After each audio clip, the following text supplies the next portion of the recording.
Hello विद्यार्थी मित्रों, આપણે બીએ સેમિસ્ટર 5 ઇતિહાસ વિષયની અંદર આજનો વિડીયો છે ગુજરાતનો ઇતિહાસ, જે ઈસવીસન 770થી લઈ 942 સુધીનો છે અને એનું પેપર કોડ છે સી 508 અને આપણે આગળ ચર્ચા કરીએ. એમાં પ્રથમ પ્રશ્ન છે ગુજરાતના પ્રાચીન ઇતિહાસની સાધન સામગ્રી. કારણ કે કોઈ પણ વિષયનો ઇતિહાસ જાણવો હોય તો શામાંથી પ્રાપ્ત થાય, કઈ કઈ સામગ્રીથી પ્રાપ્ત થાય, તો જ આપણને ખબર પડે કે ઇતિહાસ આપણો ભૂતકાળનો ઇતિહાસ શું હતો. તો એની અંદર પ્રથમ જોઈએ આપણે પ્રસ્તાવના. કેટલીક પ્રકૃતિદત્ત સીમાઓના કારણે ભારત વર્ષમાં ગુજરાત વર્ષોથી પ્રાદેશિક એકમ રહ્યું છે અને ગુજરાતી ભાષાનું ઘડતર પણ ઘણું જૂનું જ છે, પરંતુ તેની લિપિ પ્રમાણમાં અર્વાચીન છે. એટલે આમ ગુજરાતનું અસ્તિત્વ બહુ જૂનું છે, પણ એની જે લિપિ છે, એની જે ભાષા છે એ અર્વાચીન છે. અને આના કારણે ગુજરાતના ઇતિહાસના સાધનો છેક આપણને મૌર્યકાળથી લઈ અત્યાર સુધીના મૌર્યકાળથી લઈને આજ સુધીના આપણને લેખિત સ્વરૂપમાં મળ્યા છે. એ ઉપરાંત મૌર્ય યુગના અશોકના શિલાલેખથી શરૂ કરી વિવિધ રાજ્યોના તામ્રપત્રો, સિક્કાઓ જેવી પ્રામાણિક અભિલેખિત સામગ્રી પણ આપણને પ્રાપ્ત થઈ છે. અને કાળના પંજામાંથી બચી ગયેલી કેટલીક પુરાતત્વ વસ્તુકીય ચીજો, દાખલા કે પાટણની રાણકી વાવ છે, વડનગરની અંદર આપણે કીર્તિ તોરણ છે, કે એવા જે પણ કિલ્લાઓ કે અવશેષો જે રહી ગયા છે એ પણ આપણને એમાંથી આપણને જે તે સમયની માહિતી આપે છે, જે તે સમયના ઇતિહાસની આપણને માહિતી આપે છે. આવા વિવિધ સાધનોના કારણે ગુજરાતના ઇતિહાસનું ચોક્કસ સમયાંકન પણ થઈ શક્યું છે અને એની આપણને માહિતી પણ આપણને સચોટ પ્રાપ્ત થઈ શકી છે. અને ગુજરાતના ઇતિહાસની નિશ્ચિત વિગત પણ આપણે અહીંયા એના કારણે એ માહિતીના કારણે પૂર્ણ કરી શકીએ છીએ. તો એની અંદર આથી આપણી સાધન સામગ્રી વિશેની એની પ્રસ્તાવના. આગળ જોઈએ તો પુરાવસ્તુકીય સાધનો. તો પુરાવસ્તુકીય સાધનો એટલે કે જે પ્રાચીન અવશેષો જે પ્રાપ્ત થયા, તો કયા કયા સાધનોમાંથી આપણને માહિતી ગુજરાતના પ્રાચીન ઇતિહાસની આપણને માહિતી પ્રાપ્ત થાય છે, તો એના વિશે જોઈશું. તો પુરાવસ્તુકીય સાધનોની અંદર પ્રાચીન ગુજરાતમાં પુરાવસ્તુકીય સાધનોનો વિચાર કરતા આ સમયમાં બંધાયેલ વિવિધ જાતની ઇમારતો જેવી કે મહેલો, મંદિરો, ચૈત્યો, વિહારો, સ્તૂપો, તોરણો, કિલ્લાઓ, વાવ, કૂવા, તળાવ, કુંડ વગેરેનો સમાવેશ થાય છે. એની અંદર આપણે સૌ પ્રથમ મંદિરો જોઈએ તો પુરાવસ્તુકીય સાધનોમાં ઉપલબ્ધ નમૂના 5મી સદીથી આપણને પ્રાપ્ત થાય છે, જેની અંદર ગોપ, બિલેશ્વર, વિસાવાડા, રોડા વગેરે ગામોના અવશેષો નોંધપાત્ર રહ્યા છે. અને એની અંદર પણ સોલંકી યુગના જૈન ધર્મના અને શૈવ ધર્મના મંદિરો બંધાયા છે, જેમાં મોઢેરાનું સૂર્ય મંદિર, આપણે નજીકમાં સિદ્ધપુરનો રુદ્રમહાલ અને બાજુમાં આપણે રાજસ્થાન જોડે આવેલું આબુની અંદર વિમલ વસહી, દેલવાડા જૈન દેરાસરો, ગળતેશ્વરનું શિવાલય, ધુમલીનું નવલખા મંદિર, ઉત્તર ગુજરાતના સુણક, સંડેર, વીરતા, ગોરાદી વગેરે ગામોના મંદિરો પણ મહત્વના હતા. તો આ પુરાવસ્તુકીય સાધનોની અંદર સૌ પ્રથમ જે મંદિરો હતા અને જે મંદિરો આપણને પ્રાપ્ત થયા, જે અત્યારે જે પણ પરિસ્થિતિમાં હયાત છે, અને એ આપણને જે મળ્યા છે એમાંથી પણ આપણે ગુજરાતના ઇતિહાસની માહિતી આપણે પ્રાપ્ત કરી શકીએ છીએ. અને એના ઉપરથી પણ જાણી શકાય છે કે આ સમયે આ રાજા હતો કે આ વસ્તુ બની હતી. દાખલા કે પાટણની રાણીની વાવ જે બંધાવી, તો આપણે રાણીની વાવ જોયા પછી ખબર પડે કે આ વાવ ઉદયમતીએ બંધાવી હતી. એના પછી આગળ જોઈએ તો કિલ્લાઓ. કિલ્લાઓ પણ સ્થાપત્યમાં મહત્વનું સ્થાન ધરાવે છે. સોલંકી સમયની અંદર ઝીંઝુવાડા અને ડભોઈના કિલ્લાઓ સ્થાપત્યના સુંદર અવશેષો રૂપ આપણને જોવા મળે છે. અને એના પછી જોઈએ તો તોરણો. તો તોરણોની અંદર જોઈએ તો શામળાજી, મોઢેરા, સિદ્ધપુર, વડનગર, કપડવંજ વગેરે સ્થળોએ આવેલા જે તોરણો છે એ આ સમયના સર્વોત્તમ અવશેષ્ય નમૂનાઓ છે. અને વડનગર, એમાં પણ વડનગરનું તોરણ ખૂબ જ પ્રખ્યાત રહ્યું છે. એના પછી જળાશયો, તો ગુજરાતના મધ્યકાલીન સ્થાપત્યની બીજી વિશેષતાઓ જળાશયો છે. સોલંકી કાળમાં બંધાયેલા જળાશયોમાં પાટણનું સહસ્ત્રલિંગ તળાવ, વિરમગામનું મુનસર તળાવ અને ધોળકાનું મલાવ તળાવ એ ગુજરાતના જાણીતા જળાશયો કહેવાય છે. અને આ જળાશયનો બીજો પ્રકાર વાવમાં પણ છે, એટલે કે બંને પ્રકારે જળાશયમાં પણ બે પ્રકાર પડે છે. પહેલો છે તો તળાવ આકારે અને બીજું છે તો વાવ આકારે. તો વાવમાં પણ આપણે જોઈએ છીએ તો ઉદયમતીની વાવ, ધાણીની વાવ. સોલંકી વાવ એટલે કે જળાશયના બીજા પ્રકાર વાવ છે. અને સોલંકી દરમિયાન બંધાયેલ પાટણની રાણીની વાવ એ એક સર્વોત્તમ પ્રકારની વાવ છે. તેમાં અદ્ભુત શિલ્પો કોતરેલા જોવા મળે છે. અને એ ઉપરાંત પાટણની બારોટ વાવ, વાયડ ગામની વાવ, નડિયાદ તથા કપડવંજની વાવ તથા વઢવાણની માધા વાવ પણ અહીંયા નોંધપાત્ર આપણને માહિતી પૂરી પાડે છે. અને આ બે પ્રકારો સિવાય કુંડ પણ જળાશયનો ત્રીજો પ્રકાર છે. જે મોઢેરાના સૂર્ય મંદિર આગળનું કુંડ એ સોલંકી કાળના કુંડોનો એક સુંદર નમૂનો જોવા મળે છે. અને આમ ગુજરાતનો ઇતિહાસ મોટાભાગે જોઈએ તો સોલંકી યુગ એટલે સુવર્ણ યુગ પણ કહી શકાય એવો રહ્યો છે. અને સોલંકી કાળના કુંડોનો એક સુંદર નમૂનો પણ છે. સોલંકી યુગની કેટલીક મસ્જિદો પણ અહીંયા નોંધપાત્ર જોવા મળે છે. એના પછી શિલ્પો, તો સોલંકી અને વાઘેલા કાળમાં રચાયેલ વિમલ વસહી, ડભોઈનું કાલિકા માતાનું મંદિર તેમજ ગોરાત, વીરતા, પાટણ, દેલમાલ વગેરે સ્થળોએ આ કાળના મંદિરો જોવા મળે છે. ટૂંકમાં પ્રાચીન ગુજરાતના ઘણા જૈન તથા સિંધુ શિલ્પો અનેક ગામોમાંથી આપણને પ્રાપ્ત થયા છે. એના પછી પુરાવસ્તુ કે સાધનોની અંદર છેલ્લા જોઈએ તો ચિત્રો. તો ચિત્રો સાંસ્કૃતિક ઇતિહાસ માટેની એક મહત્વની સામગ્રી મનાય છે. અને તેમાંથી એ યુગના વસ્ત્રો, ઘરેણાં, પ્રસંગો, હથિયારો, વાહનો વગેરેનો ખ્યાલ આવે છે. આવા ચિત્રો મહાવીર ચરિત્ર કથા, રત્નસાગર, નેમિનાથ ચરિત, સુબાહુજ કથા જેવા પુસ્તકોમાંથી પણ આપણને પ્રાપ્ત થયા છે. તો આ હતા પુરાવસ્તુકીય સાધનો, જેની અંદર આપણે જોઈએ છીએ મંદિરો, કિલ્લાઓ, તોરણો, જળાશયો, શિલ્પો અને ચિત્રો. એના પછી અભિલેખિત સાધનો. તો ગુજરાતનો પ્રાચીન ઇતિહાસ જોવા માટે અભિલેખો એ એક અતિ મહત્વનું સાધન ગણાય. આવા સાધનોને શિલાલેખો, તામ્રલેખો, પાષાણ પ્રતિમા લેખો અને ધાતુ પ્રતિમા લેખો જેવા વિભાગમાં વહેંચવામાં આવેલા છે. અને આ અભિલેખો મોટે ભાગે મંદિર, વાવ, મસ્જિદ વગેરેને લગતા પુત કાર્યોની હકીકત નોંધવામાં આવી છે. તો આ અભિલેખો એટલે કે લેખિત સ્વરૂપે જે આપણને પ્રાપ્ત થયા છે સાધનો એવા.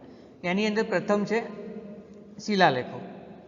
શિલાલેખોની અંદર સૌ પ્રથમ જો શરૂઆત કરીએ તો ગિરનારના શિલાલેખથી શરૂઆત થાય છે. અને આપણને ખ્યાલ છે કે ગિરનારનો શિલાલેખ એટલે અશોક, રુદ્રદામાનંદ, સ્કંદગુપ્તના લેખો જે કોતરેલો છે એ જે શિલાલેખ આપણને જૂનાગઢમાંથી પ્રાપ્ત થયો છે તો ત્યાંથી શરૂઆત થાય છે.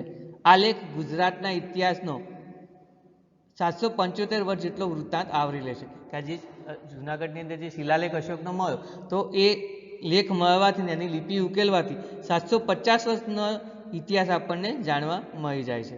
અન્ય શિલાલેખોમાં કચ્છના ઓધાના 4 યષ્ટિલેખો, ખાવડાનો અષ્ટિલેખ તથા કચ્છના રુદ્રસિંહના દાન ધર્મનો ઉલ્લેખ કરતો ગુંદા શિલાલેખ અગત્યનો જોવા મળ્યો છે. સાબરકાંઠાની દેવની મોરીનો બૌદ્ધ સ્તૂપના અસ્થિપાત્રનો પ્રથમ દાબડાનો લેખ આ સ્તૂપની સ્થાપનાને લગતી વિગત આપે છે. કે જે દેવની મોરીની અંદર બૌદ્ધ ધર્મના જે સ્તૂપ મળ્યો હતો ને એની અંદરથી જે લેખ પ્રાપ્ત થતો તો એ સમયની માહિતી આપણને અહીંયા પ્રાપ્ત થઈ હતી. આવા લેખો ગુજરાતના રાજકીય અને વિશેષ કરીને સાંસ્કૃતિક ઇતિહાસ પર વધુ પ્રકાશ પાડતો હતો. એના પછી સિક્કાઓ. મિનેન્દ્ર, અપલદત્ત તથા એવુકદિત જેવા યવન શાસકોના સિક્કાઓ કચ્છમાંથી આપણે જ્યારે ગુજરાતના કચ્છમાંથી મળી આવ્યા ત્યારે યવનોના સિક્કાઓમાં ગ્રીક દેવો, ગ્રીક ભાષા અને ગ્રીક લિપિ કંડારવામાં આવી હતી.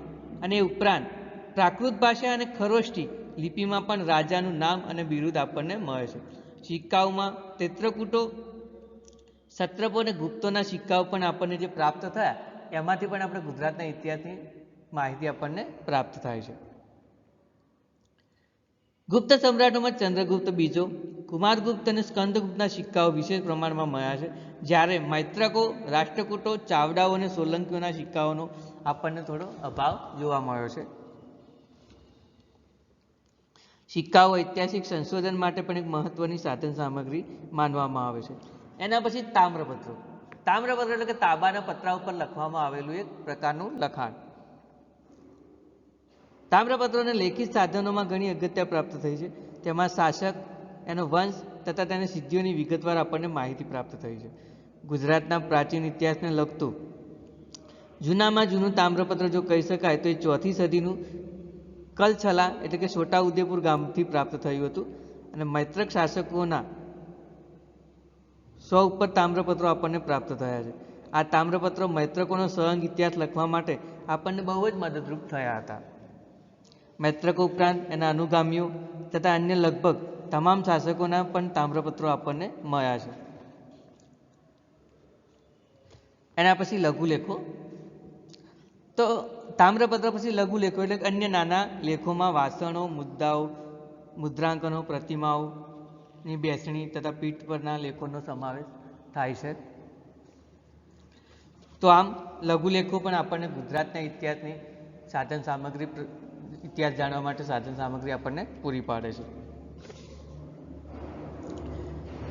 એના પછી છે ગુજરાત બહારના લેખો. તો આ વાત હતી શિલાલેખો, સિક્કાઓ, તામ્રપત્રો, લઘુલેખો એ જે ગુજરાતમાં મળ્યા, પણ એવું નથી હોતું. ગુજરાતની બહાર પણ જ્યારે સંપર્કો વધ્યા હોય, રાજ્ય શાસન વધ્યું હોય, દાખલા ગુજરાતની અંદર સોલંકી કાળ, રાજસ્થાન, ગુજરાત અને રાજસ્થાન પહેલાં ભેગું હતું. જ્યારે 1947 પછી ભારત આઝાદ થયું, એના પછી ડિવાઈડ થયું અને રાજસ્થાન અને ગુજરાત આવ્યું. બાકી આખો પ્રદેશ એક જ કહેવાતો હતો. એ વખત રાજસ્થાન પણ નહોતું કહેવાતું, ગુજરાત પણ નહોતું કહેવાતું. એ વખત આનંદ પ્રદેશ કહેવાતો હતો. તો એ રીતે તો ગુજરાત બહારના લેખો આપણને જે પણ પ્રાપ્ત થયા છે એ પણ આપણને ગુજરાતના ઇતિહાસ જાણવાની માહિતી આપણને પૂરી પાડે છે. તો ગુજરાતના ઇતિહાસને ઉપયોગી એવા કેટલાક અભિલેખો ગુજરાત બહારથી પણ પ્રાપ્ત થયા છે, જેની અંદર મહારાષ્ટ્રમાંથી જુન્નાર ખાતેથી, ઉત્તર પ્રદેશના કોશમમાંથી અને મધ્યપ્રદેશના મંદસોરના લેખો પણ આપણને પ્રાપ્ત થયા. એ આપણના માટે બહુ અગત્યના રહ્યા છે. આ લેખો ગુજરાતના વેપારીઓની માહિતી આપે છે. સોલંકી શાસક છેક સાંભર સુધી પસરેલું હતું, તેથી સોલંકી શાસકોના રાજસ્થાનમાં પણ અનેક લેખો આપણને પ્રાપ્ત થયા હતા. એટલે કે જે ગુજરાત બહારથી પણ આપણને જે ગુજરાતના શાસકોની માહિતી પ્રાપ્ત થઈ, એ પણ આપણા માટે ઇતિહાસ જાણવા માટે બહુ અગત્યની થઈ પડી હતી. એના પછી ત્રીજા નંબરમાં છે સાહિત્યિક સાધનો. તો સોલંકીઓના પહેલાંના સમયમાં સાહિત્યિક સાધનોના પ્રમાણ બહુ ઓછા હતા, પરંતુ સોલંકી યુગની અંદર જે સાહિત્યનો વિકાસ થયો, હેમચંદ્રાચાર્ય જે પોતાના વ્યાકરણ ગ્રંથો લખ્યા, પછી બીજા સાહિત્યકારો જે પોતાના સાહિત્યો લખ્યા, એના કારણે પણ આપણને બહુ વિશેષ માહિતી પ્રાપ્ત થઈ છે. એની અંદર પ્રથમ જોઈએ તો સમકાલીન સાહિત્ય. સોલંકીના સમયમાં રચાયેલ સાહિત્યમાં ચરિતાત્મક મહાકાવ્યો ઘણા મહત્વના હતા. હેમચંદ્રાચાર્ય સંસ્કૃત દ્રવ્યાશ્રય મહાકાવ્યમાં 28 સર્ગની અંદર તે ગુજરાતના ઇતિહાસની પ્રમાણભૂત માહિતી સાથે સમકાલીન રાજા સિદ્ધરાજ તથા કુમારપાલ સુધીના રાજવીઓનું ચારિત્ર નિરૂપ્યું છે. સમકાલીન એટલે કે જે લેખક જે રાજાની સાથે જ હયાત હોય એ સમકાલીન કહેવાય. એટલે કે એની સાથે જ હતો, એટલે કે પોતાની રીતે પોતાની નજરે જોયેલું હતું ને એ જ બધું વર્ણનને પોતાની અંદર સાહિત્યમાં કર્યું હતું. પ્રાકૃત દ્રવ્યાશ્રયમાં કુમારપાલનું ચરિત્ર નિરૂપવામાં આવ્યું છે. વસ્તુપાળના સમયમાં પણ વસંત વિલાસ, જગડુસા ચરિત્ર અને શકુર્ત સંકીર્તન જેવા મહાકાવ્યો પણ રચાયા હતા.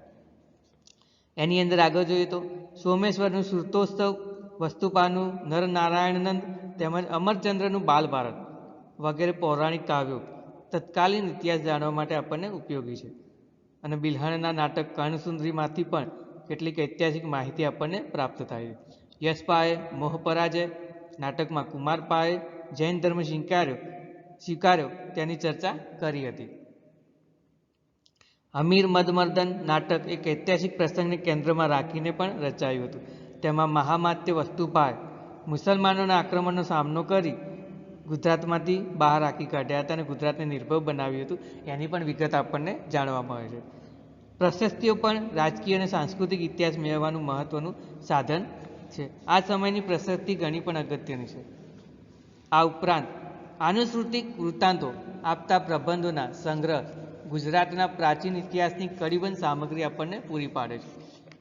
પ્રબંધાવલી અને પ્રભાવક ચરિત્ર જેવા સંબંધો આ દ્રષ્ટિએ મહત્વના છે. સમકાલીન સાહિત્ય સામગ્રીમાં ધર્મકથા, સંગ્રહો, રાસો, અલંકાર ગ્રંથો, વ્યાકરણ ગ્રંથો, છંદશાસ્ત્ર, ન્યાય ગ્રંથો તથા જ્યોતિષ ગ્રંથો પણ અંશત ઐતિહાસિક માહિતી પૂરી પાડે છે. તો આ દરેક બાબતો સમકાલીન સાહિત્યમાંથી આપણને પ્રાપ્ત થાય છે અને એ સમકાલીન સાહિત્ય જે પ્રાપ્ત થયું એમાંથી જ આપણે ગુજરાતના ઇતિહાસની સાધન સામગ્રી જાણવા મળે છે. એના પછી અનુકાલીન સાહિત્ય. તો અનુકાલીન સાહિત્યમાં મેરુ તુંગકૃત પ્રબંધ ચિંતામણી, રાજશેખર કૃત પ્રબંધ કોશ તથા પુરાતન પ્રબંધ સંગ્રહ એ મહત્વનું સ્થાન ધરાવે છે. એમાં પ્રબંધ ચિંતામણી પ્રાચીન ગુજરાતના સાહિત્યિક સાધનોમાં ઘણો જ મહત્વનો મનાય છે. આ ગ્રંથમાં સોલંકી રાજાઓનો તથા વસ્તુપાની યાત્રા વગેરેનો વૃત્તાંત સાલવારી પ્રમાણે ગોઠવ્યો છે. એટલે એ પ્રમાણે આપણને સારી એવી ઇન્ફોર્મેશન પ્રાપ્ત થાય છે. એ જ પ્રમાણે પ્રબંધ કોશ, ચતુર્વિશતિ પ્રબંધ, પુરાતન પ્રબંધ સંગ્રહ વગેરે ગ્રંથો પણ વસ્તુપાના જીવન પર સારો એવો પ્રકાશ પાડે છે. એના પછી આગળ જોઈએ તો વિચાર શ્રેણી નામના ગ્રંથમાં સૂર્યોની પટ્ટાવલી સાથે સોલંકી અને વાઘેલા સોલંકી રાજ્યોની સાલવારી પણ આપેલી છે.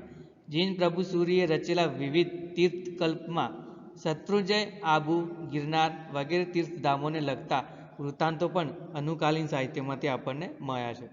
તે સાથે કેટલાક ઐતિહાસિક વૃત્તાંત પણ સાલવારી પ્રમાણે આપણને જોવા મળે છે અને વસ્તુપાલ વિશે પણ અનેક રચનાઓ લખાઈ હતી. આ ઉપરાંત કાન્હડદે પ્રબંધ, ધર્મારણ્ય મહામત્ય, રત્નમાલા, અમીર ખુસરોની વિવિધ રચનાઓનો ખાસ કરીને દેવલ રાની વી ખીજર ખાન તથા મુસ્લિમ ઇતિહાસકારોની વિવિધ ફારસી રચનાઓમાંથી પણ ગુજરાતના ઇતિહાસને લગતી માહિતી આપણને પ્રાપ્ત થાય છે. મુગલકાળના અંત પછી રચાયેલ મીરાતે અહમદી તથા એ પહેલાં તૈયાર થયેલ મીરાતે સિકંદરી માંથી ચાવડા, સોલંકી અને વાઘેલા રાજ્યોને લગતી વિગતો પણ આપણને પ્રાપ્ત થઈ છે. એટલે કે મરાઠા કાળના અંતભાગમાં રંગવિજય સૂર્ય ગુર્જર દેશ ભૂપાવલી રચ્યું, જેમાં મહાવીર સ્વામીના નિર્માણથી માંડી પોતાના સમય સુધીના ગુજરાતના રાજાઓની વંશાવલી આપી છે. કેટલીક વિદેશી રચનાઓ પણ અગત્યની છે. પેરિપલ્સ, ટોલેમીની ભૂગોળ, ચીનના બૌદ્ધ સાધુઓનો વૃત્તાંત, આરબ મુસાફરોની તવારીખો તથા અન્ય કેટલીક ફારસી રચનાઓમાં ગુજરાતમાં ઇતિહાસ વિશે ઘણી ઉપયોગી માહિતી પ્રાપ્ત થાય છે. અને છેલ્લે સમાપન જોઈએ તો આમ ગુજરાતના પ્રાચીન ઇતિહાસ માટેની સાધન સામગ્રી વિપુલ પ્રમાણમાં મળે છે. હજુ પણ આ સમયમાં ગુજરાતના નગરો અને અન્ય સ્થળોના ખંડેરોનું પદ્ધતિસર જો ઉત્ખનન કરવામાં આવે અને ફરી ખોદકામ કરવામાં આવે તો એમાંથી કેટલાય અવશેષો હજુ આપણને પ્રાપ્ત થાય એવી સંભાવનાઓ રહેલી છે. વ્યવસ્થિત માહિતી નોંધાય તો પુરાવશેષી સાધન સામગ્રી ઇતિહાસના નિરૂપણમાં ઘણી ઉપકારક પણ નીવડે છે. તો અહીંયા વિદ્યાર્થી મિત્રો, અહીંયા ભારતનો ઇતિહાસ, ગુજરાતનો ઇતિહાસના સાધન સામગ્રી વાળો પ્રશ્ન આપણે અહીંયા પૂર્ણ કરીએ છીએ. Thank you very much.